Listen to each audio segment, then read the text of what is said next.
ओवी 26 प्रकरण 34 ओवी. तरी काही नाही सर्वथा ऐशी जरी व्यवस्था, तरी नाही हे प्रथा कवनाशी पा. सिद्धांती असे उत्तर देतात की काहीच नाही असा जर तुमचा सिद्धांत असेल तर नाही ही प्रतीती तरी कोणाला आली. आपल्याला स्वरूप जे आहे आपल्याला सिद्धांताच्या ह्याच्यातनं सत्सामान्य आपलं स्वरूप आहे. अवाच्य आहे, तिथं काही म्हणता येत नाही. म्हणणेपणा तिथं नाही. स्वरूपाला काहीच म्हणणेपणा नाही. कारण का म्हणायला काहीतरी तिथं वेगळं असावं लागतं. कार्यकारण भाव असावा लागतो, विशेषण असावी लागतात महाराज. पण आपलं स्वरूप जे आहे ते सत्सामान्य स्वरूप आहे. आणि सत्सामान्य स्वरूप आहे असं म्हटलं की शून्यवादी म्हणतात मग काही नाही तर आमचं शून्य आहे. शून्य आहे हे शून्याखंड शून्याची सिद्धी होऊ शकत नाही. शून्य मी आहे असं म्हणू शकत नाही ना. शून्याची सिद्धी आहे असं म्हणणारा कोणतरी असायला पाहिजे ना. म्हणून तिथं सामान्य ह्याच्यावर हा आक्षेप त्यांचा येतो, कुणाचा? शून्यवाद्याचा. आणि काहीतरी आहे म्हटलं की द्वैतवादी येतात तिथं. हे दोन वादी काय मग वेदांताच्या पाठीमागे लागलेले आहेत महाराज. आणि त्यांचं कटाक्षानं महाराज वेदांताने खंडन केले प्रत्येक ठिकाणी. का महाराज? तर विशेषण तुम्ही मानले गेला, हे द्वैत मानलं ना तर द्वैताची दुःखाला कार्य होतं. आणि पूर्ण अभाव मांडला तर कार्यच होत नाही महाराज. अभाव मांडला तर सिद्धांत संपलाच ना तुमचा. काहीच नाही म्हटलं तर मग याला अस्तित्व कसं असणार महाराज? आणि म्हणून या दोन्हींचं खंडन करण्याला वेदांताने अत्यंत, कारण का इथं साधक अडकू नये म्हणून. साधकाला निसंशय ज्ञान व्हावं हा वेदांताचा कायमचा एक अट्टास म्हणजे त्यांची कळवळ आहे, दया आहे महाराज. म्हणून सगळ्या वाद्यांचं खंडन मंडन हे 5-6 वादीच आहेत सगळे. पण वेदांतशास्त्र हे आपल्या वारकरी संप्रदायाचा एक मोठा हे आहे. आणि वेदांतशास्त्राला आपण जपावं महाराज, वारकऱ्यांना तरी जपावं महाराज. ज्याला खरोखर सुखाची इच्छा आहे, म्हणजे मोक्ष पाहिजे, ज्याला या जन्माचं निघावंच वाटतं महाराज, त्यानं वेदांतशास्त्राला काय करावं? जपावं. आपल्या पूर्वसूरी धुरीने आपल्या साधू संतांनी ऋषीमुनींनी जे सांभाळलेलं आहे महाराज. कारण का इथं जीवाचं कल्याण आहे महाराज. जीवाला स्वतःचं कल्याण कळत नाही महाराज. जीव अधोगतीला चाललाय आणि अधोगतीला चाललोय हे देखील जीवाला कळणार. पण त्या जीवाच्या सुटकेसाठी मनुष्य जन्म आहे आणि मनुष्य जन्माच्या ठिकाणी वेदांतशास्त्राचा प्रवास होतो महाराज. वेदांतशास्त्र हे काहीतरी गमती करण्यासाठी, पोट भरण्यासाठी नाही महाराज. पोट जाळण्यासाठी आहे महाराज. कारण का अनेक जन्म आपण पोटाच्या पाठीमागे लागून अधोगतीला चाललोय, दुःख भोगत आलोय महाराज. आणि म्हणून न्याय, वैशेषिक, सांख्य, योगी, पूर्वमीमांसा आणि उत्तरमीमांसा 6 शास्त्रकार आपले तर मानले. 12 शास्त्रकार आहेत पण त्या 6चा विचार केला नाही, कारण का ते नास्तिकच आहेत. त्यांचा विचार इथे केलेला नाही. 6चा विचार जरी केलेला असला तरी पूर्वमीमांसा जी आहे ती तुमच्या भानगडीत पडलेली नाही. वेदांतशास्त्राच्या पाठीमागं न्याय, वैशेषिक, सांख्य, योगी यांचं देखील खंडन मंडन त्यांचं केलं नाही. पण त्यांचं अपूर्व कुठं आहे ते दावलेलं आहे मला. शून्यवादी आणि द्वैतवादी जे आहेत ना त्यांचं मात्र खंडन केलेलं आहे. कारण का साधक पूर्ण स्थितीला पोचावा, त्याला जरी तुम्हाला हे दृष्टीगोचर होत नसलं तरी अनुभव सिद्ध आहे. ते दृष्टीगोचर जरी होत नसलं तरी हे अनुभव सिद्ध आहे. आणि जर प्रयत्न केला तर हे स्वतःचं स्वरूपाचा अनुभव यायला काय अडचण नाही महाराज. म्हणून शून्य ठरत नाही, काहीच नाही, तुमचं काहीच नाही. सत्सामान्य आहे ना, तिथं काही बोलता येत नाही, धावता येत नाही, बोलता येत नाही, काही व्यवहारही करता येत नाही. असं असल्यामुळे ती शून्य आहे असं मानतात. पण शून्य आहे असं म्हणणारा कोणतरी असायला पाहिजे. माऊलीने देखील म्हटले शून्य सिद्धांतो कौने कोणे रीती होय सिद्धो. हा नुसता अपवाद वस्तूशे महाराज. शून्य सिद्धांत तुमचा आहे म्हणायला, शून्य आहे म्हणायला कोणतरी पाहिजे ना. शून्य आहे असं म्हणणारा कोणतरी पाहिजे ना. मग शून्य आहे असं म्हणणारा असणार ना तर शून्य कसं ठरेल महाराज? शून्याची सिद्धी करणारा कोणतरी आहे म्हणजे शून्य सिद्ध होत नाही असा सिद्धांत आहे.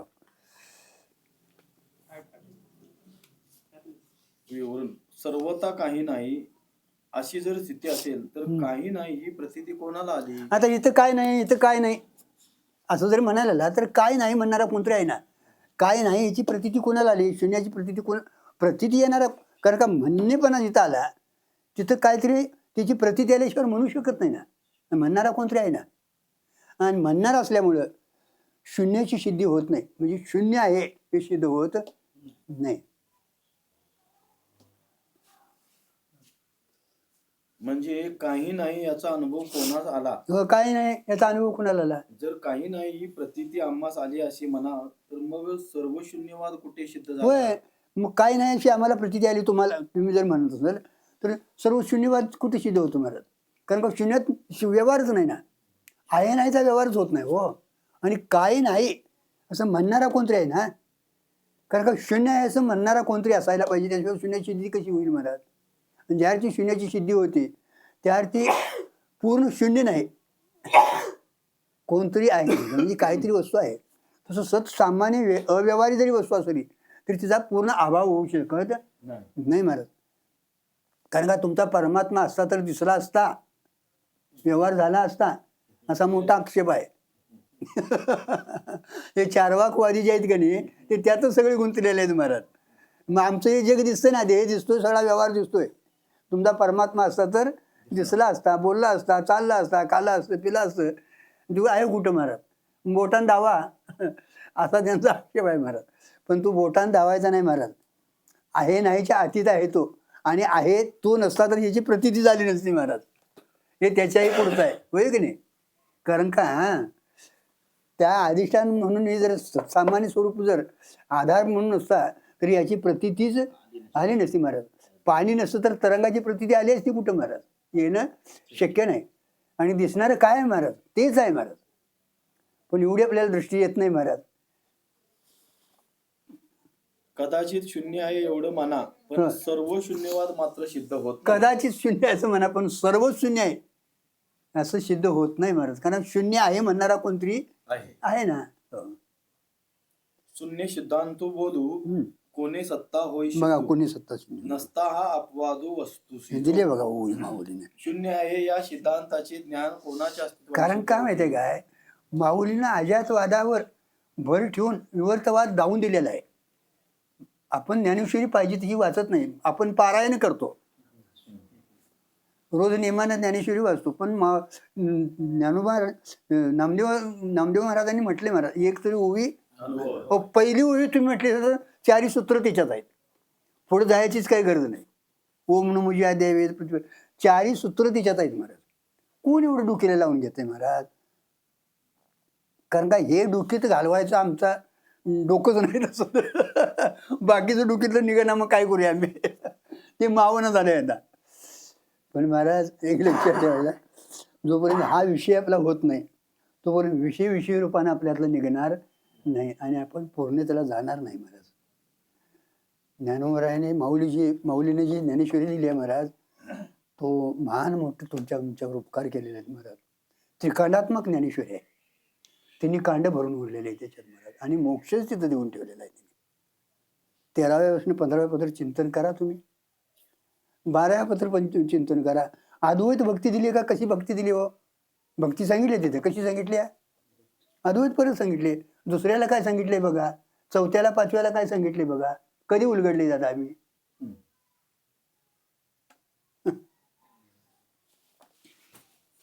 शून्य आहे या सिद्धांताचे ज्ञान कोणाच्या अस्तित्वाने सिद्ध होते. शून्य आहे सिद्धांत आहे ना, याचं कुणाच्या अस्तित्वावर सिद्ध होतं महाराज. शून्य आहे म्हणणारा कोणतरी पाहिजे. नाही इथं बाबा काय नाही. आता काय नाही तरी म्हणतंय नाही. काय नाही म्हणणारा कोणतरी असायला पाहिजे ना. कोणाचे तरी अस्तित्व मांडल्याशिवाय आणि कोणाचं तरी अस्तित्व मानल्याशिवाय ते सुद्धा चेतनाचे अस्तित्व बघा. कारण का जडाखंड व्यवहार होत नाही. ते ही चेतनाचंच अस्तित्व मानायला पाहिजे. केवढी शिकवून दिल्या बघा तुम्ही आम्हाला. मग आपण चेतन आहे का जड आहे.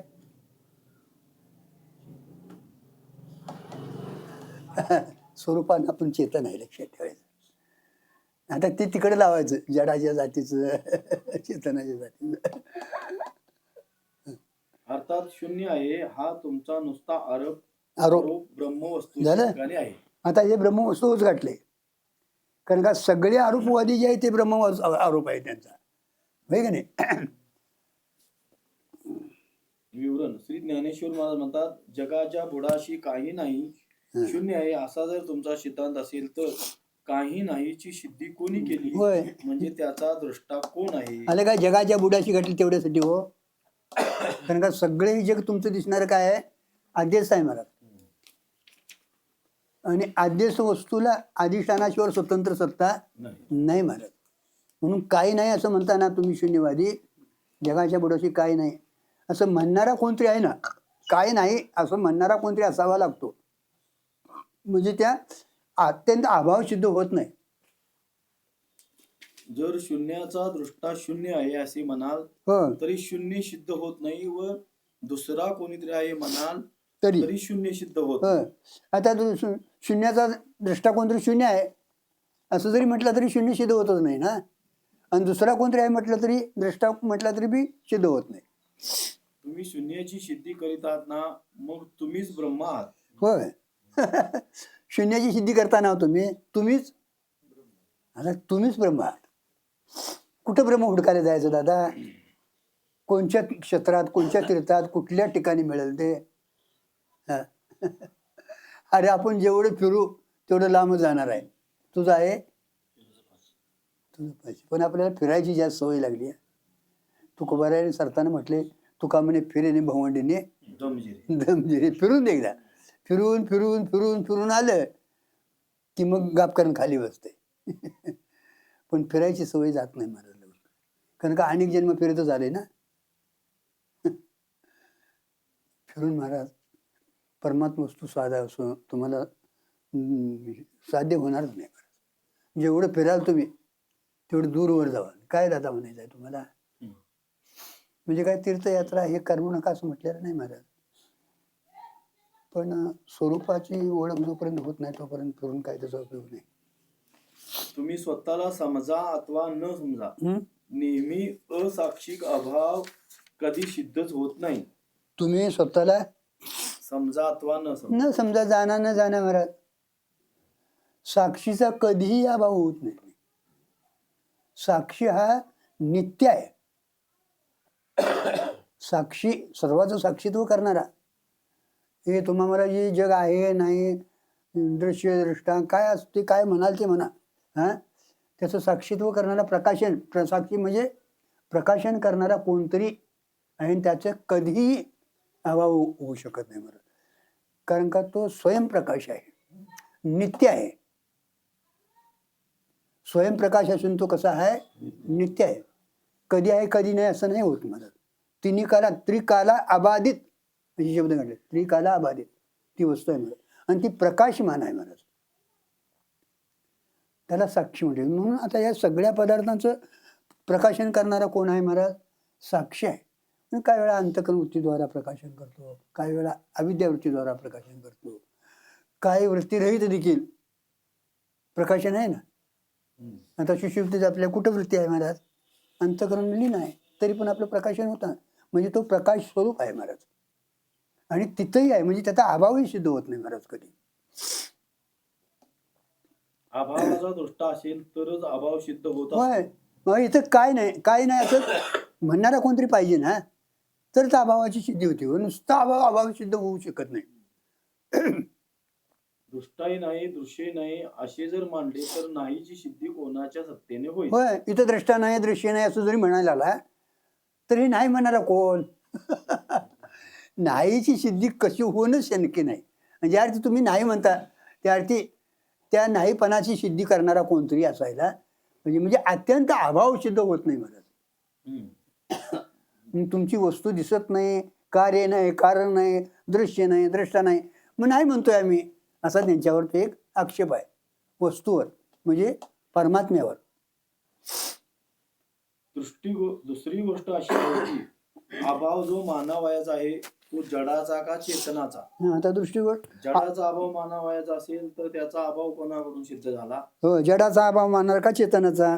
बर, जडाचा मानायचा तर त्याचा हे अभावाचं हे कुणाखंड झालं? कारण का जड काय जडाखंड, जड काय कार्यच करू शकत नाही ना. जडाकडून तर होणे शक्य जडाकडून होणं शक्य नाही. आणि चेतनाकडून होतो म्हणाल तर ते आम्हाला इष्टच आहे. हो, चेतनाकडून होतो म्हणावं तर आम्हाला इष्टच आहे. कारण का आम्हाला तेच सांगायचं आहे तुम्हाला. या विश्वात चेतनाशिवाय दुसरं काय नाही. नाही, एवढं सांगायचं आहे महाराज. कारण काय, चेतन आहे म्हणून दगड जरी बोलत नसला तर तुम्हाला दिसतोय ना प्रकाश म्हणवतोय ना, मग चेतन आहे का काय महाराज ते?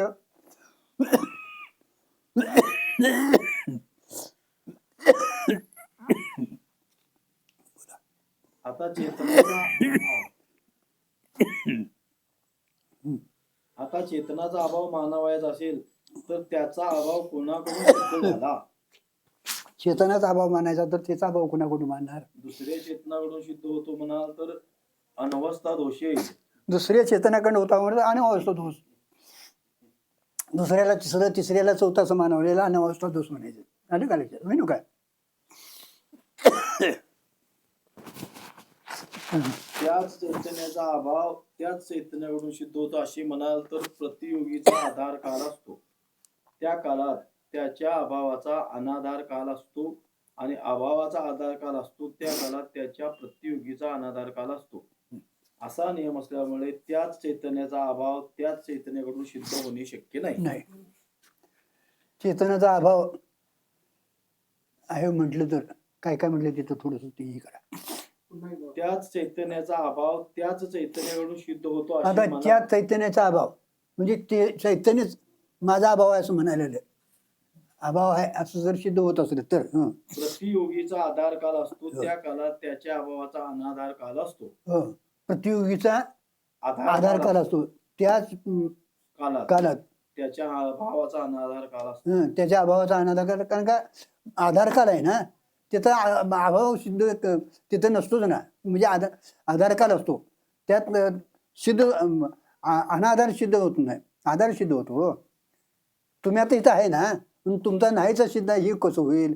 आहे तर आहेच सिद्ध होतं. बरोबर आहे. आणि अभावाचा आधार काल असतो, अभावाचा आधार काल त्याच्या प्रतियोगीचा अनाधार काल असतो. हो, अभावाचा अनाधार काल प्रतियोगीचा म्हणजे ज्याच्यावर तो अभाव मानलाय त्याला प्रतियोगी म्हणायचा. त्याचा आधार काल असतो. असा नियम असल्यामुळे त्याचा अभाव त्याच चैतन्याचा अभाव त्याच चैतन्याकडून सिद्ध होणे शक्य नाही. आणि मग त्याच चैतन्याचा अभाव त्या चैतन्याकडे सिद्ध होणं शक्य नाही. कारण का चैतन्यच आपला अभाव कधी सांगेल काय? ज्या ते अभाव सांगते त्या अर्थी त्याची सिद्धी होती ना. भाव असायला पाहिजे, भाव असल्याशिवाय अभाव कसं सांगेल? दुसऱ्या चेतनाकडून या चेतनाचा अभाव सिद्ध होतो म्हणाल. आता दुसऱ्या चेतनाकडे चेतनच नाही, या चेतनाचा आधार अभाव सिद्ध होतो म्हटलं तर चेतन एकच आहे ना, काय चैतन्य दोन आहेत? म्हणून इथं नाना जीवांचं खंडन केलंय. जीव नाना नाहीत, अंतकरण नाना आहेत महाराज. हे नाना जीववादी कोण आहेत? योगी आहेत. त्यांनी नाना जीव मांडलेत. योगी सांख्ययोग्यांचं नाना जीव मांडलेले. कदाचित तुम्ही दुसरे चेतन आहे असे म्हणा, कदाचित तुम्ही दुसरी चेतन आहे असं म्हणाल तर तुमचा सर्व शून्यवाद कुठे सिद्ध झाला? तुमचा शून्यवाद सर्व शून्यवाद कुठे सिद्ध झाला? अर्थात निर्विशेष वस्तूवर हा तुमचा शून्यवादाचा केवळ आळ आलेला आहे. असे आम्ही निर्विशेष वस्तू आहे असे म्हणतो, ते तुमच्या लक्षात येत नाही. म्हणून हा नसलेला आळ वस्तूवर तुम्ही घेतला आहे असे दिसून येते. निर्विशेष वस्तू आपली आहे ना, त्याच्यावर तुम्ही शून्यवादाचा आळ घेतलेला आहे महाराज. आणि आळ तुमचा हा नुसता अपवाद आहे महाराज, सिद्ध होत नाही ना. यास पुढे 4 ओव्यांनी दृष्टांत देतात. मालविता दिवे मालविते जरी मालवे तरी दीपू नाही हे भावे कोणासी पा. दिवा मालविणारा जर दिवा मालवीत असतानाच नाहीसा झाला तर येथे दिवा नाही हे ज्ञान कोणाला होणार? दिवा मालवला म्हणजे घालवला. हो, आणि तो दिवा मालवणारा त्यावेळेस नाहीसा झाला तरी दिवा मालवला, अंधार पडला आहे, ते दिवा गेला बाबा, सांगणारा कोण आहे? म्हणजे दिवा मालवला असा म्हणणारा कोणतरी असायला पाहिजे. आपल्या आमच्या व्यवहारातला दृष्टांत तिने दिलेला आहे महाराज. दिवा मालविला आणि तो मालविणाराही त्याच वेळी जर मरून गेला तर मी दिवा मालवला असे कोण सांगेल? बघा, दिवा मालवला आणि मालवणारा त्याच वेळी जर मरून गेला तर मी दिवा मालवला बाबा, किंवा इथे दिवाचा मालवलाय असं म्हणणारा कोण आहे महाराज? ज्या अर्थी दिवा मालवला असे सांगतो त्या अर्थी तो एक सांगणारा आहे असे सिद्ध झाले. दिवा मालवला असं म्हणणारा कोणतरी आहे, त्याअर्थी तो मालवणारा कोणतरी आहे तिथं सिद्ध होतं. अंधकार पसरल्यामुळे कदाचित तो मनुष्य दिसत नसेल, परंतु तो नाही असे म्हणता येणार नाही. आता अंधकार पसरलेला असतो त्याच्यामुळे तो मनुष्य दिसणार नाही महाराज, पण तिथं काय मनुष्य नाही असं सिद्ध होत नाही. अर्थात शून्य नाही, शून्य आहे असे म्हणशील तर कार्यकारणाचे शून्य आहे पण अधिष्ठान शून्य नाही. हा, आता शून्य आहे असं म्हणशील पण कार्यकारणातून शून्य नाही आहे, पण अधिष्ठान शून्य नाही. कारण का त्या स्वरूपाच्या ठिकाणी कार्यकारण भाव सिद्ध होत नाही. काहीतरी कार्य असावं मग त्याला कारण मानावं महाराज. परमात्मा स्वरूपाच्या ठिकाणी तुम्ही आता हे मानायला लागला म्हणून अध्यारोप अपवाद करून कार्यकारण भाव दावायची पाहिजे. कारण का तिथं काय झालेलंच नाही, होणं शक्य नाही महाराज. म्हणून तिथं कार्यकारण भाव सिद्ध होत नाही. तरी पण काय नाही असं नाही, अधिष्ठान आहे, लक्षात ठेवायचं.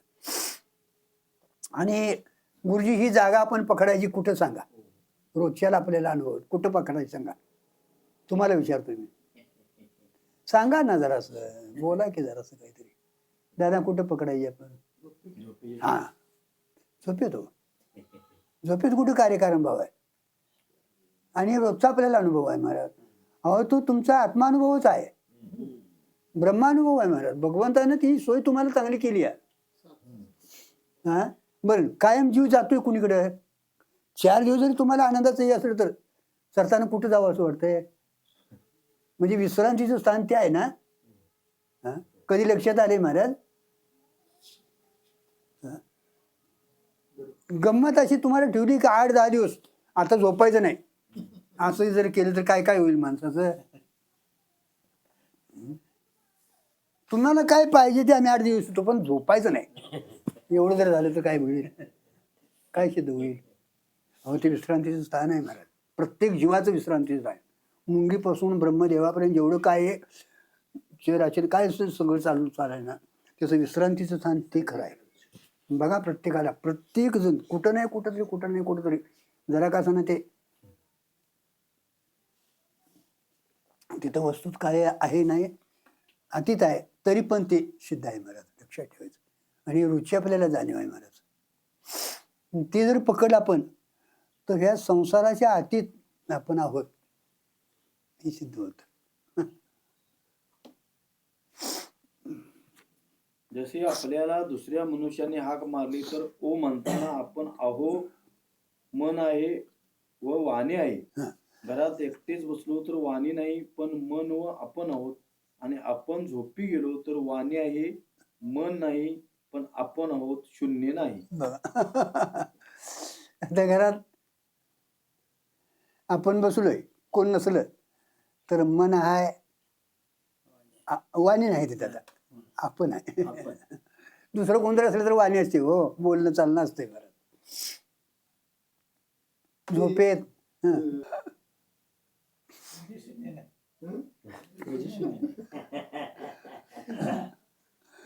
कोण नाही म्हणणार आहे ना.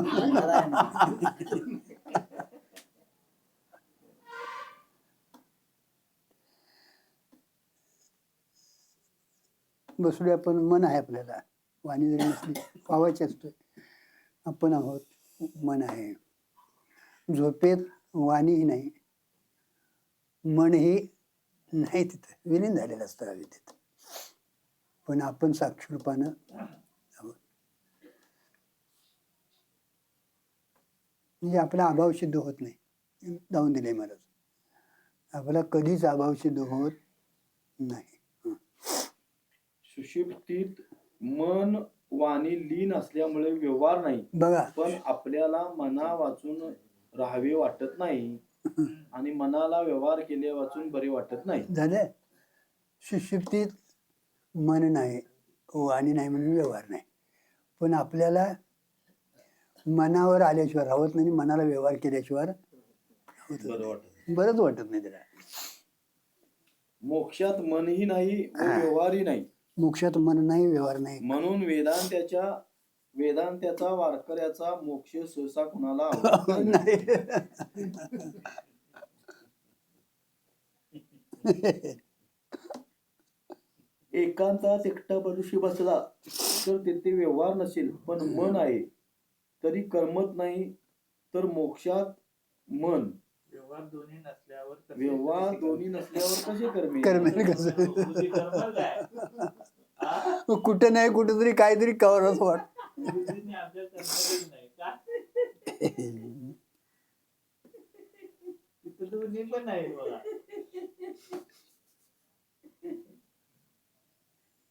मन वाणीचा व्यवहार असला पाहिजे. मन वाणीचा व्यवहार असला पाहिजे म्हणजे करमते. होय. सार गोष्ट दुसऱ्याने विचारले तर वाणीचा व्यवहार होतो. आपण एकटेच असलो तर आपण व मन असते. सुषुप्तीत तर ते मनही लीन झालेले असते, पण आपण आहोतच, त्यामुळे शून्य नाही. कार्यकारणाध्यासाची शून्य आहे. काय म्हणते? दुसऱ्याने विचारले तर वाणीचा व्यवहार होतो. हो, दुसऱ्याने विचारत होते तर बाबा आहे एकटा असला तर आपण व्यवहार होत एकटे नाही. असलो तर व्यवहार होत आपण नाही. व हो. मन असते. मन असतं, वाणी नसते तिथं. सुषुप्तीत तर ते मनही लीन झालेले बघा, असते, सुशिक्षित तर मन देखील लीन झालेलं असतं. पण आपण आहोतच, त्यामुळे शून्य नाही. आपण आहोत म्हणून तिथं शून्य नाही. कार्यकारणाध्यासाची शून्य आहे. कार्य कारणाध्यासाची शून्य आहे. कार्यकारण अध्यासाचे शून्य आहे. हा. जी काय म्हणायचं? बरोबर आहे. कार्यक्रमाचं शून्य. सुषुप्तीमधील कार्याध्यासाचा लय झालेला असतो. कार्यकारणाध्यासाचा लय झालेला असतो. तिथं कार्यकारण नसतं. हो, कारण कसं कार्य मानायला लागलं तर तिथं कारण काहीतरी मानावं लागतं.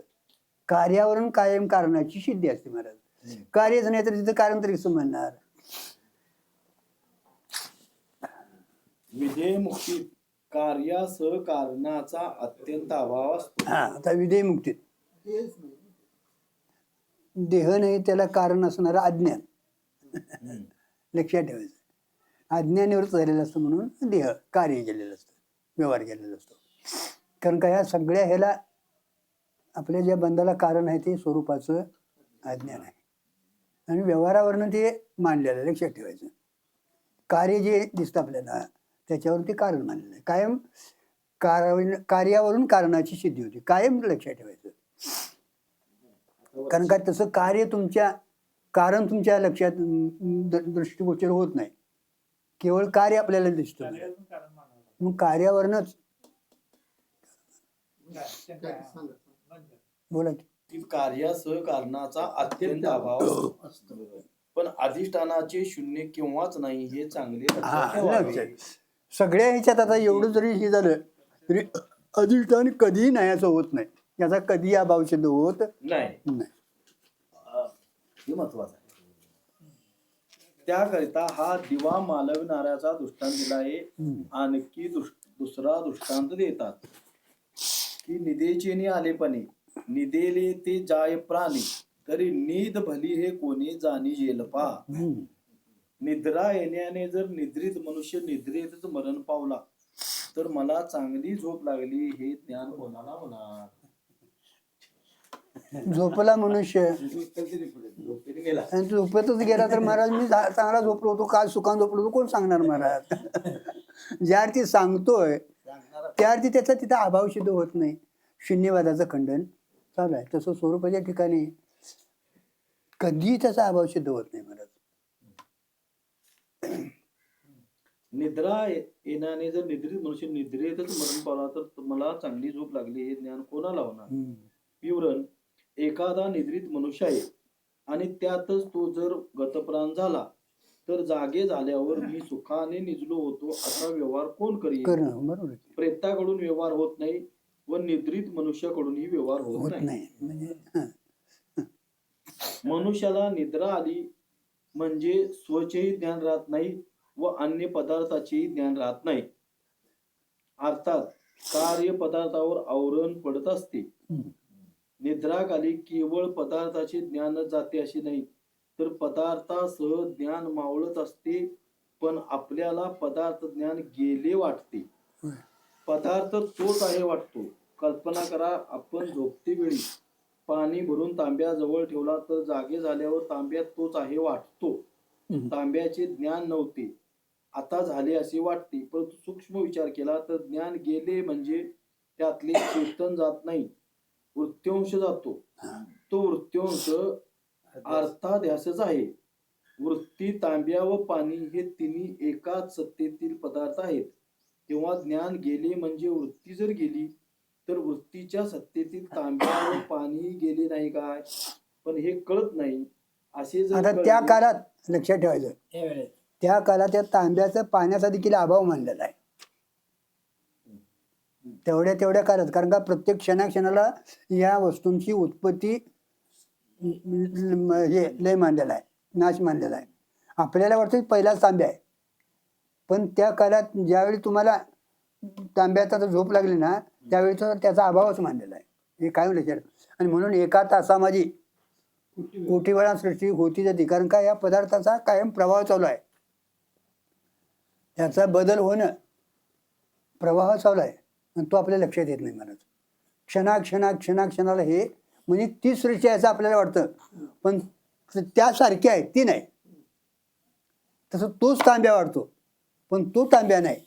त्या काळात त्याचा लय पावलेला मला परत उत्पत्ती होती. आणि म्हणून हे पदार्थ मिथ्या ठरतो. उत्पत्ती स्थिती याला आहे म्हणून एका पदार्थ काय आहेत, मिथ्या असतात. असे जर कळले तर हाच दृष्टी सृष्टीवाद हा, आहे. असं जर कळलं तर दृष्टिकारक सृष्टी, दृष्टी नसेल तर सृष्टी नाही, याला दृष्टी सृष्टीवाद म्हटले म्हणतात. कारण का अजातवादात झालेलंच नाही, पण विवर्तवाद मानलेला आहे. आणि विवर्तवादातले हे दोन वाद आहेत, दृष्टी सृष्टीवाद आणि सृष्टी दृष्टीवाद. हा, सार गोष्ट निद्रेमध्ये सगळे जागृत पदार्थाचे ज्ञान मावळले तरी अविद्या असते, म्हणून जागृतीमध्ये कार्यरूपाने पुन्हा सर्व प्रतीतीला येते. हा. आता तुमचं इथं आलं बघा ते.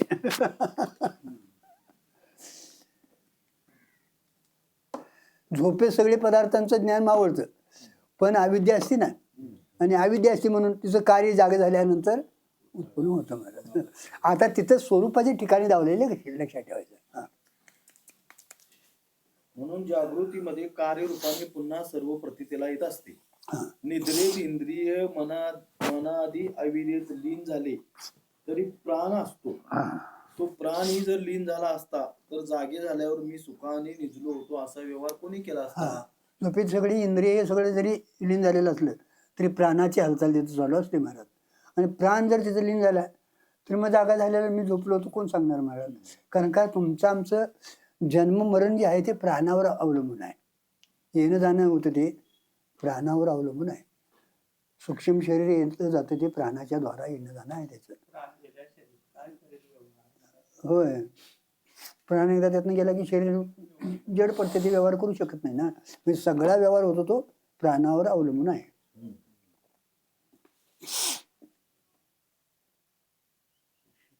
सुषुप्ती, समाधी, मरण व मूर्छा या 4 अव्यवहार्य अवस्था आहेत. सुषुप्तीत व्यवहार होत नाही, समाधीत होत नाही, मरण आणि मूर्छा या 4 अवस्था अव्यवहार्य आहेत. प्रतिकूल स्थितीमुळे लिंगदेह अतिव्यग्र होणे म्हणजे मूर्छा. हा, प्रतिकूल काहीतरी झाले एखादं हो मूर्छा येते मनुष्याला. स्थूल देहातून लिंगदेह निघून जाणे म्हणजे मरण. आलं का? या स्थूल देहातनं लिंगदेह निघून जाणं म्हणजे त्याला मरण म्हणतात. लिंगदेह कारणात लीन होणे म्हणजे सुषुप्ती. सुषुप्ती. हा, सुषुप्ती. लिंगदेह अधिष्ठानात लीन होणे म्हणजे समाधी. आता लिंगदेह अधिष्ठान त्यावेळी ब्रह्माकार वृत्ती होती बघा, आणि इकडे अविद्याकार होती सुषुप्ती. या अवस्था कळण्याच्या पुन्हा सांगतो. समाधीचा माणूस शांत बसत असतो, सुषुप्तीचा माणूस बसत नाही, खाली पडतो. बघा, मेलेल्या मनुष्याचे स्थूल शरीर थंड होत असते, आणि मूर्छित मनुष्याचे मुखावर म्लानता येत असते. मूर्छा, मरण व सुषुप्ती या 3 प्रारब्ध प्राप्त अवस्था आहेत. मूर्छा, मरण आणि सुषुप्ती हो, बरोबर आहे की. या 3 प्रारब्ध प्राप्त अवस्था आहेत. समाधी मात्र प्रयत्न आणि समाधी प्रयत्न साध्य अवस्था आहे. समाधीला तुम्हाला प्रयत्नच करावा लागणार. आणि अर्थात- परमार्थात गुरुजी प्रारब्धाचं म्हणा नाही म्हणू नये. परमार्थात अभ्यास करण्यासाठी प्रयत्नच करावा लागणार. आमच्या नशिबात नाही, आम्हाला कुठं घडतंय, आम्हाला कुठं जमतंय. रड गाणं सांगितलं बसू नये. रड गाणं सांगितलं की तो वाया गेला महाराज. अभ्यास करणं अत्यंतिक गरजेचं आहे. कारण का हे सगळे शास्त्र सांगितले ते तेवढ्यासाठी सांगितले महाराज. अर्थात समाधी घ्यावी लागते व सुषुप्ती येत असते. येत असते. समाधी घ्यावीच लागते महाराज. पण सुषुप्ती बसल्या बसल्या तिथं डुरकी येते बघा. जागृत अवस्थेचे कर्म संपले हं, व स्वप्नाचे कर्म उदयाला न आले म्हणजे सुषुप्ती येतच असते. बघा. जागृत कर्म सपावं आणि स्वप्नाचं उदयाला न यावं, मधला काल झोपेचा असतो. नाहीतर मग दोन्हीत कुठेतरी जाता येते. सुषुप्तीत ब्रह्मसुख आहे ते आपण दररोज भोगतो, झालं का? म्हणून आपल्याला ब्रह्मानुभव आहे. सुषुप्तीत ब्रह्मसुखच भोगतो महाराज, रोज भोगतो, म्हणून आपल्याला ब्रह्मानुभव आहे. टिकवू ना आपण, तिथंच राहीन आपण. फजी तिकडे यायला लागला महाराज. सुषुप्तीत ब्रह्मसुख आहे ते आपण दररोज भोगतो, म्हणून आपल्याला ब्रह्मानुभव आहे, ब्रह्मज्ञान नाही. होय, अनुभव आहे हो. ते ज्ञान सांगणारे सद्गुरू आहेत ना. अरे तेच तू आहेस, तेच तू आहेस, ब्रह्म तूच आहेस. जीवन मुक्ताला अनुभव तर आहेच, पण ज्ञानही आहे. हा, उदाहरणार्थ, आंब्याचा रस 2 माणसांनी खाल्ला, पण एकाला कोणत्या आंब्याचा रस आहे हे माहीत आहे व एकाला माहीत नाही, एवढाच फरक आहे. होय. तसे जीवन मुक्ताला व अज्ञानी जीवाला ब्रह्मानुभव आहे, पण जीवन मुक्ताला ब्रह्मज्ञान आहे व अज्ञानी जीवाला ब्रह्मज्ञान नाही, एवढाच भेद आहे. ब्रह्मज्ञान नाही म्हणून आपण पण स्वैराट फिरायला लागलोय महाराज. आणि त्यांना ब्रह्मज्ञान आहे कळलंय, अनुभव आहे आणि कळलंय बी, म्हणून ते स्थिर आहेत आपल्या स्वरूपात. आपण काय करायला पाहिजे? अनुभव आहे महाराज, पण आपल्याला ज्ञान करून घ्यायला पाहिजे. हा जो आनंद आहे, आनंद आहे तो कोणाचा आहे महाराज, हे कळवून घेणं अत्यंतिक गरजेचं आहे महाराज. आणि हे नाही जर कळून घेतलं तर जन्मोजन्मी आपण त्या आनंदासाठी फिरत राहणार आणि फजिती होणार. ठाईच बसून करायचं. सार गोष्ट सुषुप्ती समाधी या 2 अवस्था नुसत्या सुखाच्या आहेत. सुषुप्ती समाधीत सुख आहे पण मोक्ष नाही. याप्रमाणे वर दाखवलेल्या 4 अवस्थात व्यवहार नाही आणि जागृत स्वप्न या 2 अवस्थात व्यवहार आहे.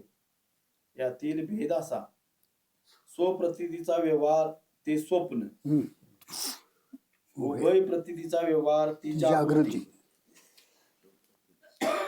या 6 अवस्था झाल्या. बाल्य, तारुण्य, वृद्ध या 3 मिळून 9 झाल्या. विषयी, पामर, मुमुक्षु या 4 मिळून एकूण जीवाला 13 अवस्था झाल्या. मनुष्याने व्यवहार्यावस्थेत राहण्यापेक्षा अव्यवहार्यावस्थेत राहणे भूषणास्पद आहे. तेव्हा निद्रित मनुष्याचे निद्रेतच प्राण निघून गेले तर मी सुखाने निजलो होतो कोण सांगणार? जागृती मध्ये व्यवहार होणारच नाही.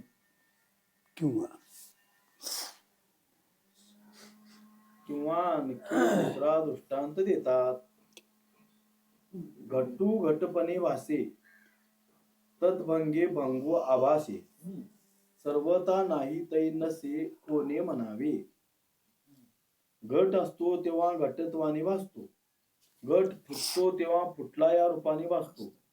जर घटाच्या अस्तित्वकाली आणि घट फुटण्याच्या कालात अस्तित्व आणि अभाव याहून वेगळा दृष्टा नसेल तर घट आहे किंवा नाही असे कोणी म्हणावे. घट आहे, घट फुटला, त्या अस्थिपणाला आणि फुटलेला कोणतरी दुसरा द्रष्टा असावा लागतो. घट काय स्वतः व्यवहार करू शकत नाही. आहे नाही म्हणणारा कोणतरी असावा लागतो. तसं केवळ शून्याखंड शून्य सिद्ध होत नाही, शून्य आहे असं म्हणणारा कोणतरी असावा लागतो. शून्य याचं खंडन चालू आहे शून्यवादाचं. विवरण घट असला तर घट आहे असे वाटेल, हम्म. फुटला तर फुटला असे वाटेल, पण घट नाहीच तर काय वाटेल. तसे जग असेल तर आहे वाटेल, मेले तर गेले वाटेल, पण जग नावाची वस्तूच नाही तर काय वाटायचे. याला म्हणावे ब्रह्मात्मैक्य बोध. ब्रह्मात्मक आहे. जसा स्वप्नात भासलेला घोडा जागृतीत दिसत नाही, मरत नाही, बाद होतो, हम्म. तशी स्वरूप साक्षात्कारी पुरुषाला जग आहे वाटत नाही, किंबहुना नाही असे तरी कोणी म्हणावे. कारण निषेध हा प्राप्तिपूर्वक असतो. हम्म. जग होतेच कधी नाही असे म्हणायला. उदाहरणार्थ एखाद्या ब्रह्मचारी पुरुषास तुला मुलगा आहे का नाही असे विचारले तर तो आहे किंवा नाही असे म्हणणार नाही. मला मुलगा कसा होऊ शकेल असे तो म्हणेल. कारण कधी तर दुसरं काहीतरी असावं लागतं ना. तसं स्वरूपाच्या ठिकाणी काहीतरी असावं आणि मग जग व्हावं.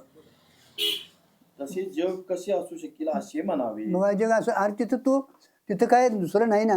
दुसरं व्हायला काहीतरी असायला पाहिजे ना, तिसरं व्हायला.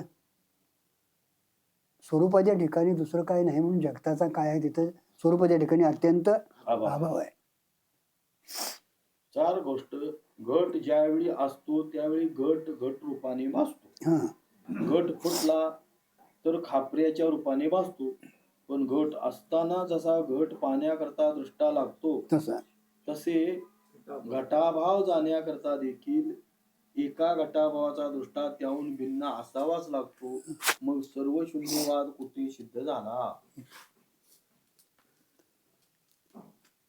म्हणून काही नाही पण देखता नाही आपण, नोहोनी असणे विरुद्ध असणे जे. म्हणून जगाचे मूळ काहीच नाही म्हणजे शून्य असे जर शून्यवादी म्हणतील, जगाचं मूळ काहीच नाही नाही असं जर शून्यवादी म्हणत असतील तर शून्याचा शून्यपणा स्वतःचे शून्य पाहू शकत नाही. शून्यचा शून्यपणा स्वतः शून्य पाहू शकत नाही. आता शून्य शुद्ध होत नसून ब्रह्मच आहे हे सिद्ध होते. शून्य सिद्ध होत आहे ते ब्रह्म सिद्ध होतं. पण ब्रह्म नाही आणि आहे या दोन धर्मापासून अस्तित्व स्वरूप आहे. आता नाही आहे या दोन्ही धर्मापासून ते अस्थिरूपान आहे. कारण का तिथं आहे नाही म्हणणेपणा मात्र नाही. म्हणून काही नाहीपणालाही तो पाहतो व आहेपणालाही तो पाहतो. कारण तो देखता आहे. तो स्वतः नाही असे नाही, पण आहेच्या वाच्यतेत येत नाही, पण नाहीच्या वाच्यतेत येत नाही. तो नाही आहेपणाचा दृष्टा आहे. कारण का तो स्वरूपानं स्वयंप्रकाश आहे.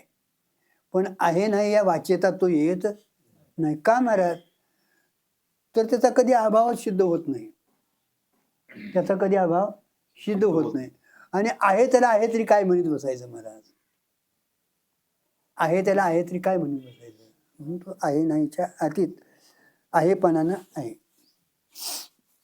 आहे नाहीचा प्रकाश असा तो आहे म्हणून नाहीची सिद्धी त्याच्याकडून होते. हा पण त्याचा आहे नाहीपणाचा व्यवहार होत नाही. हा तो आता आहे उद्या नाही असा त्याचा व्यवहार होऊ शकत नाही. कारण का तो नित्य सिद्ध आहे. हे त्याच्यातनं आपण घ्यायचं. त्याचा कधीही अभाव सिद्ध होत नाही. ज्ञानरूप आत्म्याचा नाहीपणाने व्यवहार झाला तर आत्मा अभावरूप ठरेल. हा आणि आहेपणाने व्यवहार झाला तर आत्मा ज्ञेय अर्थात जड ठरेल. बघा म्हणून आहे नाहीच्या आता नाहीपणाचा हे झाला तर तो अभावरूप ठरेल. अभाव सिद्ध होईल त्याचा. आणि आहेपणा म्हणावा तर तिथं जड ठरेल. जड. कारण का आहे म्हणणारा कोणतरी दुसरा द्रष्टा असावा लागतो. तो आहे म्हणावा तर तो जड ठरत ज्ञेय ठरत.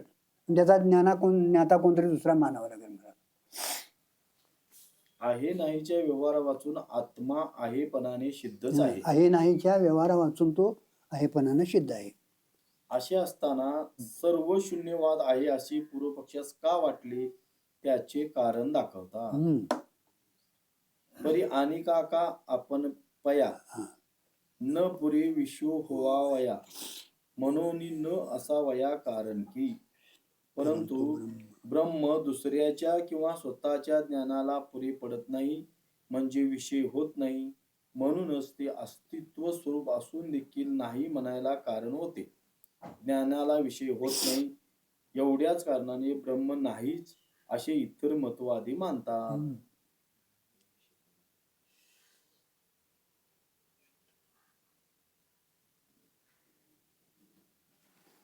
नाही म्हणायला त्याला तो दुसऱ्यालाही विषय होत नाही आणि आपल्यालाही स्वतः विषय होऊ शकत नाही. कारण का विषय व्हायला तो विषय विषय भाव तिथं असायला पाहिजे, दुसरं काहीतरी असायला पाहिजे, किंवा तो जड पदार्थ असायला पाहिजे महाराज. तो स्वयंप्रकाश असल्यामुळं किंवा त्याच्या ठिकाणी दुसरं काय सिद्ध होत नसल्यामुळं महाराज तो आपल्यालाही विषय होत नाही, दुसऱ्याला विषय होत नाही, म्हणून शून्यवादी तो नाही असं म्हणतात. एवढंच आहे. पण जरी शून्यवादी नाही म्हणत असले तरी महाराज त्याचा कधीही अभाव सिद्ध होत नाही. स्वरूपानं तो नेहमी आहेच आहे. परंतु तो शुद्ध परमात्मा परंतु तो- स्वतःच्या किंवा दुसऱ्याच्या ज्ञानाचा विषय बघा, होत नाही. शुद्ध परमात्मा स्वतःच्या ज्ञानाला किंवा दुसऱ्याच्या ज्ञानाला तो विषय होत, कारण का स्वतःच्या ज्ञानाला विषय व्हायला तो स्वयंप्रकाश आहे आणि दुसऱ्याला ज्ञान व्हायला तो जड पदार्थ नाही, चेतन पदार्थ आहे. म्हणून तो नाही असे तुम्हाला वाटले आहे. म्हणून तो नाही असं तुम्हाला वाटलंय. परमात्मा अन्याला तर विषय होणारच नाही, पण तो स्वलाही विषय होत नाही. बघा, अन्याला म्हणजे वेगळा, दुसऱ्याला विषय होणार नाही, पण स्वला देखील तो विषय होऊ शकत नाही. घटादी बाह्य पदार्थ स्वतः व अन्याला विषय आहे. आता घटादी बाह्य पदार्थ स्वतःला आणि अन्याला विषय आहेत, कारण का हा घट आहे म्हणावं लागतं ना. काम क्रोधादी अंतर पदार्थ अन्याला विषय नाहीत, पण स्वला विषय आहे. आता काम क्रोधादी अंतर पदार्थ तुम्हा मला दिसत नाहीत, पण स्वतःला कळतं नाही ते. हा, स्वतःला कळतं महाराज. आत्मा स्वलाही विषय नाही व अन्यालाही विषय नाही. बघा, आता आत्मा मात्र स्वलाही विषय नाही, कारण का तो स्वरूप स्थिती आहे. विषय म्हटलं की तो वेगळा पदार्थ झाला. हा, आणि दुसऱ्यालाही विषय नाही. स्वयंप्रकाश स्वतः स्व आहे तो. स्वयंप्रकाश म्हणण्यापेक्षा स्वस्वरूपानं आहे तो. परंतु स्वला अन्याला विषय होत नाही म्हणून आत्माच नाही अशी कशी म्हणता येईल? हा, मग परंतु महाराज स्वला किंवा अन्याला विषय होत नाही म्हणून तो आत्मा नाही कसं म्हणता येईल महाराज? जसे एखादा महात्मा 10 माणसामध्येही बोलत नाही व एकट्या माणसालाही बोलत नाही, म्हणून त्यांना मुख्य आहेत अशी म्हणता येईल काय? फार झाले तर ते बोलत नाहीत अशी म्हणावे. बस बस. तसे आत्मा स्वला अन्याला विषय नाही असे म्हणा, परंतु आत्मा नाही अशी म्हणता येणार नाही. याला दृष्टांत देतात. जो निरंजनी निधेला तो आणखी नाही देखिला, आपुलाही निमाला आठवू जया. जो निर्जन प्रदेशात झोपलाय त्याला दुसरा कोणी तेथे पाहणारा नाही, आणि तो स्वतः झोपी गेल्यामुळे त्याला मी अमुक आहे असे ज्ञान नाही. सारांश, निर्जन अरण्यात झोपलेला मनुष्य दुसऱ्याच्या किंवा स्वतःच्या ज्ञानाला विषय होत नाही, म्हणून तो नाहीच असे होत नाही. निर्जन वनात आहे, झोपलाय तो. आता दुसऱ्याला तरी विषय होत नाही, पण तो झोपलेला असल्यामुळं स्वतःलाही विषय होत नाही, तरी पण तो नाही असं नाही सिद्ध होतो तो. जो निर्जन अरण्यात निजला त्याला लोक पाहू शकत नाहीत, म्हणजे निर्जन अरण्य असल्यामुळे तो अन्याला विषय होत नाही आणि ते स्वतः निजलेला आहे म्हणून स्वतःला विषय नाही. परंतु अन्याकडून किंवा स्वतःकडून तो त्याला विषय नाही म्हणून तो पुरुष नाही असे म्हणता येत नाही. तसे ब्रह्माच्या ठिकाणी आहे नाहीचा व्यवहार होत नसेल, पण ब्रह्म नाही असे म्हणता येत नाही, किंवा असती हे त्याचे स्वरूपच आहे. ब्रह्मा ठिकाणी आहे नाही असा व्यवहार जरी होत नसला तर ते नाही असं सिद्ध होत नाही. असती या रूपाने त्याचा व्यवहार होतो महाराज. काय ते स्पष्ट करून पुढे सांगतात. परी जीवे नाही नोहे तैशी शुद्ध असणे आहे, हे बोलणे न साहे असे नाहीचे. परंतु निर्जन प्रदेशात झोपलेला मनुष्य जिवंत आहे किंवा नाही हे सांगणारा तेथे कोण नाही, तरी पण त्याचे अस्तित्व असतेच. त्याप्रमाणे परमात्म्याचे आहे नाही या वाचेते वाचून सुद्धा अस्तित्व आहे. अर्थात नाहीपणाचे बोलणे ते सहन करीत नसून आहे हे त्याचे स्वरूपच आहे. कारण का नाहीपणाचा कायमचा अभाव त्याचं सिद्ध होत नाही ना. नाही म्हणायचं कधी अभाव असला तर महाराज तो भावरूपानं असल्यामुळं नाहीपणाचं तरी तिथं सहन होतच नाही महाराज. पण आहे तरी काय म्हणायचं महाराज. तुम्हाला कधी मी आता आहे मी कधी आहे असं तुमचं कधी अस्तित्व तुम्हाला नाहीच वाटतंय काय. आपलंच घेऊया की महाराज. हा? आपण कधी नाही असं वाटतंय काय. मग आपण रोज आता आपण आहोत आपण आहोत आपण आहोत असं म्हणत बसतो काय. आहे नाही अतीत आपण आहोत ना का म्हणायला लागते महाराज. उठले उठले जातात मी आता बाबा आहोत मी आहोत काय का आपला व्यवहार सहज महाराज व्यवहार आहे आपला.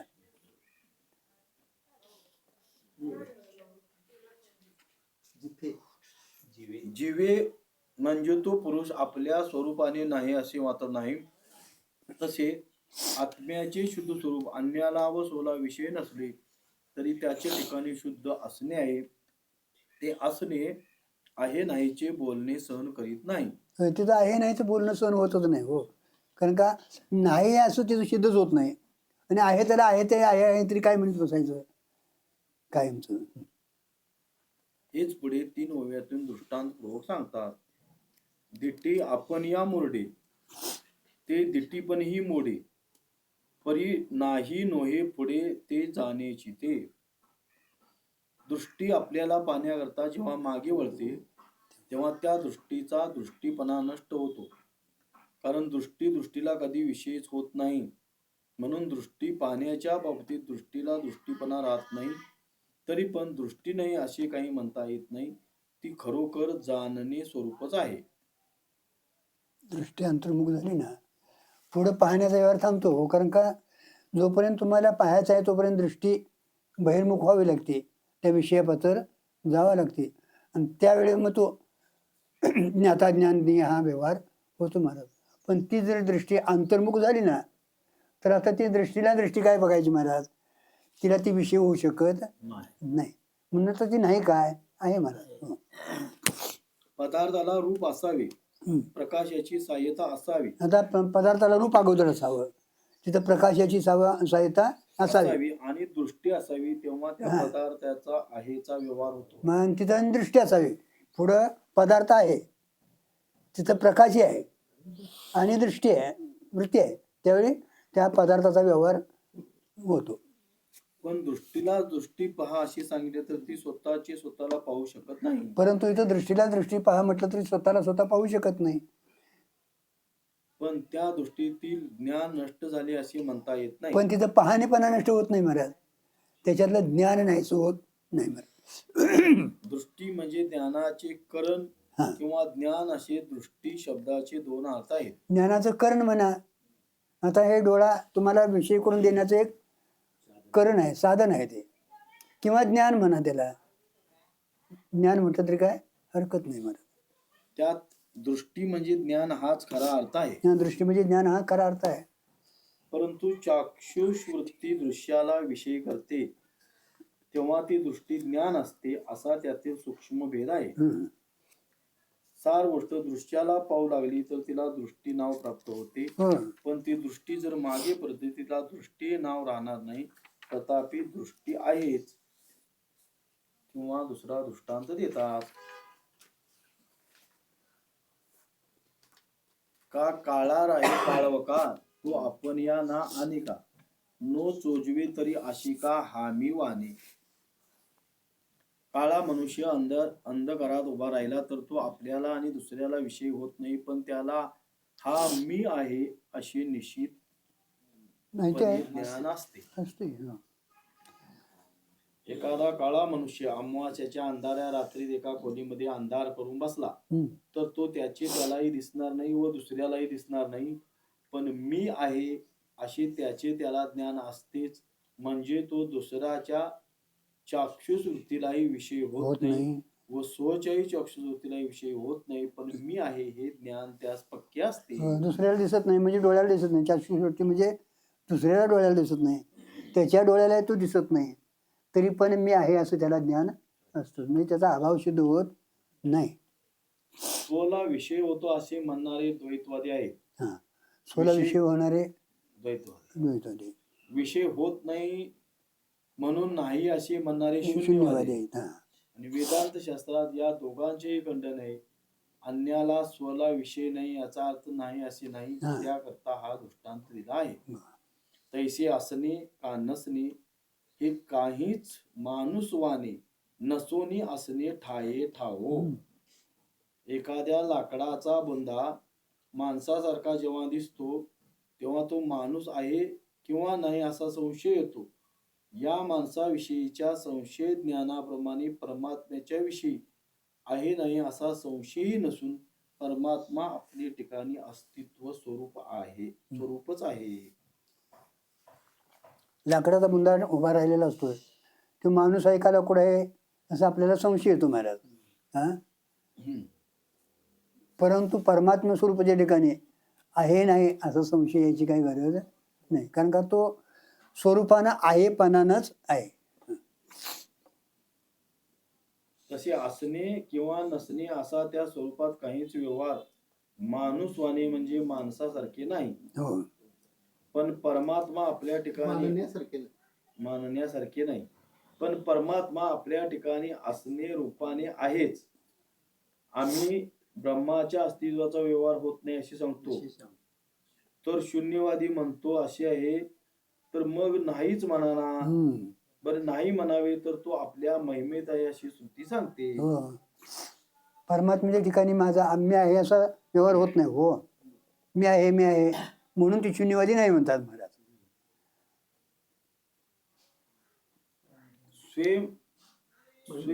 पण ते आपल्या महिमेत असतो हे श्रुती सांगते ना, आपल्या महिमेत तो असतो.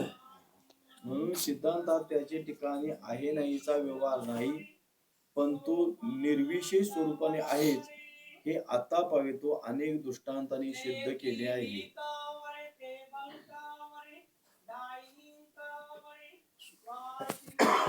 आणखी दृष्टांत देतात. निर्बळपणी आपुला आकाशाचा संचू विराला, तो स्वये असे पुढीला काही नाकी. आकाशाच्या निर्मळ पोकळीत आकाशाचा संच म्हणजे आकाशाची कारीची चार भूते. तो आकाशात विराली तर त्या ठिकाणी दुसरे कोणी नसले तरी आकाश निर्मळपणाने एकटेच असते. जसे मूळचे आकाश आपल्या स्वरूपाने निर्मळ आहे, आता मूळचे आकाश आपल्या स्वरूपाने निर्मळच आहे, परंतु आपण आपल्या समजुतीने घट मठ या उपाधीमुळे घटाकाश मटाकाश असा भेद केलाय. घट आकाश मठ आकाश उपाधी संबंधाने आपण तिथे भेद केलेला आहे. वास्तविक आकाश निर्मळ जशी तशीच आहे. आता जरी आपण म्हटलं तरी आकाश आकाशाच्या ह्याच्यानं निर्मळच आहे. त्याला घट आकाश बी मठ आकाश काही नाही तिथं मला.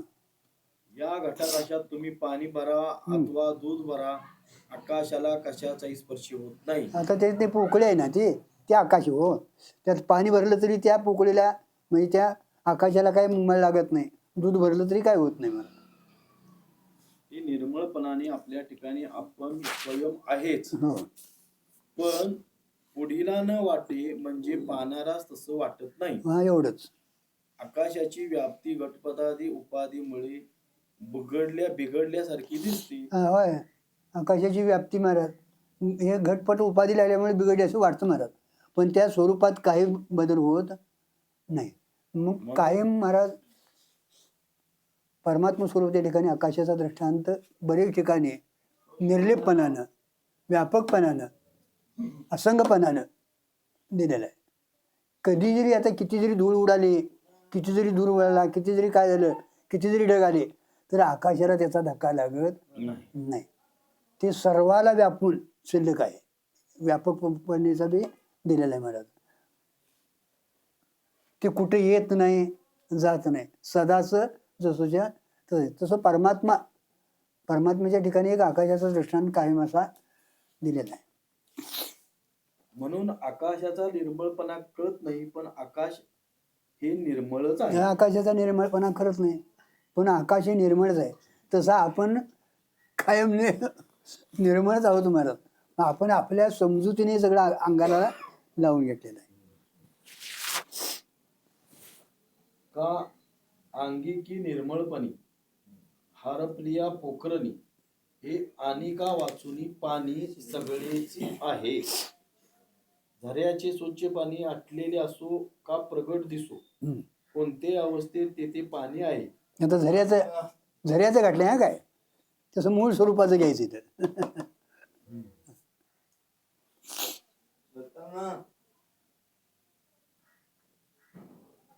तो झरा जोपर्यंत खणला नाही तोपर्यंत त्या पाण्याचा आकार आणि निर्मळपणा जरी अन्याला विषय होत नाही तरी तो पूर्णपणाने आहेच. विहिरीतील, तळ्यातील, नदीतील पाणी प्रत्यक्ष दिसते, परंतु पोखरणी म्हणजे न खणलेला विहीर असला तर तेथे चक्षुरिंद्रियाचा विषय पाणी नसेल, तथापि त्यात पाणी नाही असे मात्र म्हणता येत नाही. पाण्यात पृथ्वी नाही, पण पृथ्वीमध्ये पाणी नेहमी असतेच. पाण्यात पृथ्वी नाही, पण पृथ्वीमध्ये पाणी नेहमी असतेच. म्हणून तर कुठेही पृथ्वीत खणले की तिथे पाणी लागते, पण तिथे पाणी आणण्याचा विषय होत नाही.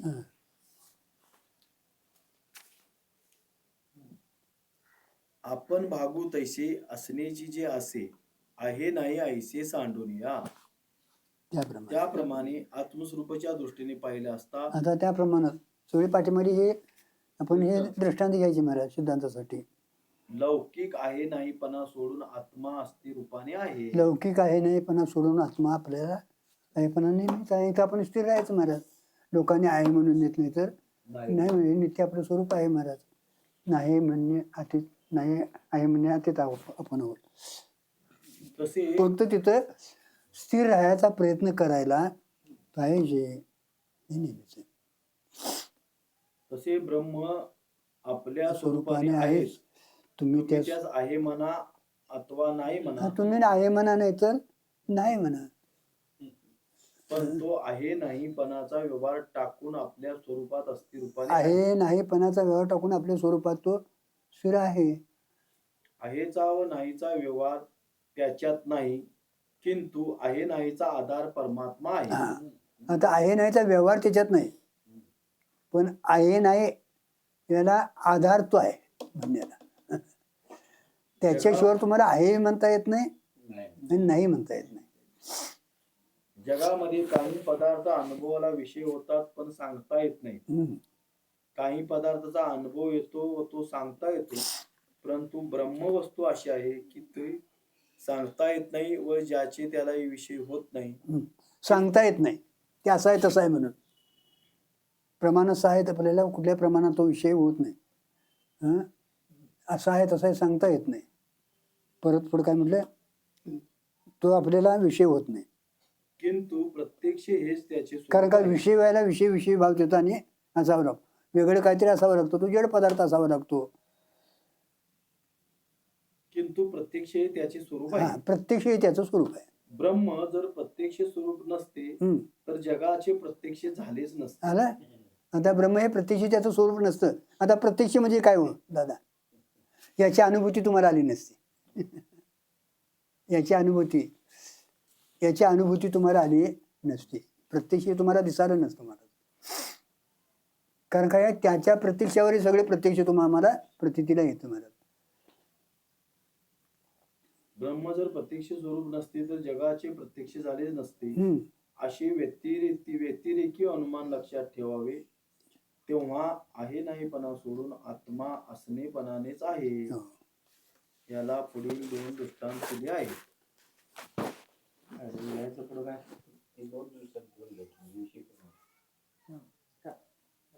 निधीचे नाही निधीचे नाही पण निम्याल्याही जागेपण अशी जे का नेन कोणी न होऊनी जैशी.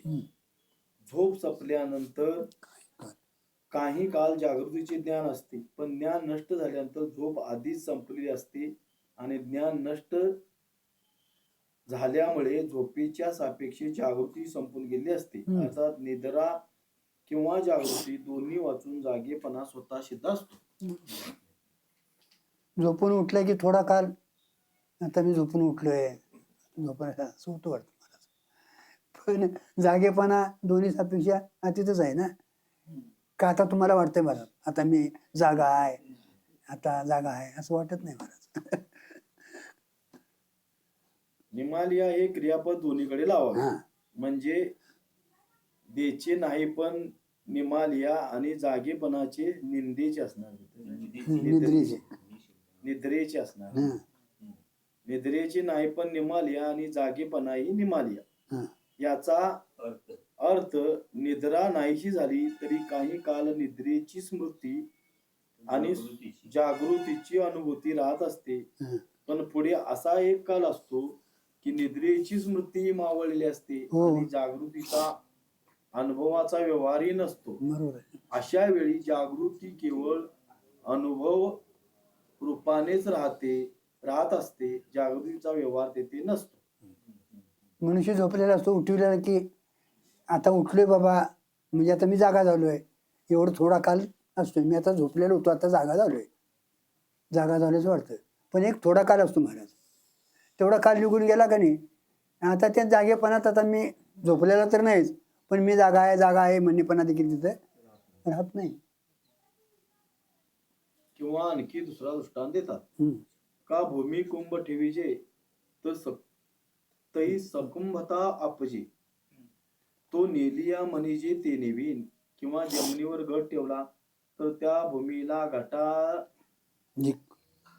घटादी कर्णत्व प्राप्त होते व घट तिथून नेल्यावर घट भावादी कर्णत्व येते. या ओवीत श्री ज्ञानेश्वर महाराजांनी सामयिका भाव दाखविला आहे. एका समयाला ती वस्तू असणे आणि एका समयाला ती वस्तू नसणे याचे नाव सामयिका भाव. सामयिका भाव. या सामयिका भावाचा दृष्टांत दिला आहे. जसे पृथ्वीवर घट ठेवला तर त्यावेळी घटवस्तू आहे, भूतलम असा व्यवहार होतो तिथे घट आहे, या भूमीवर घट आहे असं ठेवला तर होतो. आणि तेथून घट उचलून दुसरीकडे नेला तर त्यावेळी घट भाववत भूतलम असा व्यवहार होतो. घटाभाव. घटाभाववत भूतलम. त्याच ठिकाणी आता इथं घटाचा अभाव आहे असं व्यवहार होतो. म्हणजे आहेपणाचाही तिथं व्यवहार होतो आणि नाहीपणाचाही तिथं व्यवहार होतो. सामयिका भाव दोन्ही व्यवहार तिथं आहे नाहीचा व्यवहार. हो अध्यक्ष, संपते प्रकरणच संपते. वाचा पुढे. परी दोन्ही हे भाग नव शिवती भूमीची आंग ते वेळी भूमी तैशी चांग चोख जे असली. चला परंतु घटाच्या आणि भूमीच्या झालेल्या संयोग संबंधा वाचून आणि घटाभावाच्या भूमीच्या असलेल्या स्वरूप संबंधा वाचून भूमी कोणत्याही स्थितीत शुद्ध स्वरूपाची असते. पाठीमागे चांगलं महाराज. घट आहे नाही, जरी घटाचा तिथं भाव असला तर आता बाबा घट आहे असं भूमीच्या ठिकाणी घटाचा भाव सिद्ध होतो. घट उचलून नेला तरी घटाचा अभाव तिथं सिद्ध होतो. आता घटाचा अभाव किंवा भाव सिद्ध असला नसला तरी भूमी रूपाने जशी आहे तशीच आहे महाराज. तसं तुम्ही शून्यवाद म्हणा नाहीतर आहे म्हणा नाही म्हणा, परमात्मा जसाच्या तसा आहे नाही अति तो सदाचाच आहे. त्याचा कधी अभाव सिद्ध होत नाही आणि तो कधी विशेषण विषयी भाव देखील सिद्ध होत नाही. आपल्या महिमेने जसाच्या तसं आहे. तसं सतसामान्य आपण राहायला शिकायला पाहिजे हे आपलं कायमचं हे लक्षात ठेवलं. परंतु घटाच्या आणि भूमीच्या झालेल्या संयोग संबंधा वाचून आणि घटाभावाच्या भूमीच्या असलेल्या स्वरूप संबंध वाचून भूमी कोणत्याही स्थितीत शुद्ध स्वरूपाची असतेच. कुंभवत भूतलम किंवा कुंभाभाववत भूतलम कसेही म्हणा, परंतु सकुंभता आणि निकुंभता या दोन्ही धर्माचा स्पर्श पृथ्वीला होत नाही. तिचे स्वरूप चोख म्हणजे शुद्ध असते. ती कुंभाला आधार आहे व कुंभा भावालाही आधार आहे. तिच्या स्वरूपावर कुंभा भाव कोणताही आरोप करा, ते दोन्ही धर्म आरोपितच आहेत. आहे म्हणा नाही म्हणा, त्याला पृथ्वी आधार जरी असली तरी तिच्यावरती आरोप आहेत. लक्षात ठेवा. तसे आत्मा कळणे म्हणजे ज्ञान आणि न कळणे म्हणजे अज्ञान. हां. परंतु याविषयी ज्ञानही नाही व अज्ञानी नाही, अशी आत्म्याची चोख म्हणजे निर्मळ शुद्ध स्वरूप आहे. ज्ञाना अज्ञाना अतीत निर्मळ आत्मा आहे. कारण का तिथं अज्ञान तरी नाहीच महाराज. कारण का स्वरूपाच्या ठिकाणी अज्ञानाची कधीही सिद्धी होत नाही. तो स्वयंप्रकाश असल्यामुळं आणि ज्ञानाचा व्यवहार होत नाही तिथं. ज्ञान स्वरूप असल्यामुळं ज्ञानाचा व्यवहार तिथं होत नाही. अशा रीतीने आत्मा अज्ञान ज्ञानातीत कसा आहे हं. हे या चौथे प्रकरणातून सांगून हे चौथे प्रकरण श्री ज्ञानेश्वर महाराज संपवतात. इति श्री सिद्धानुवादे अनुभवामृते ज्ञानभेद कथनम चतुर्थम प्रकरण संपूर्णम. पुंडलीक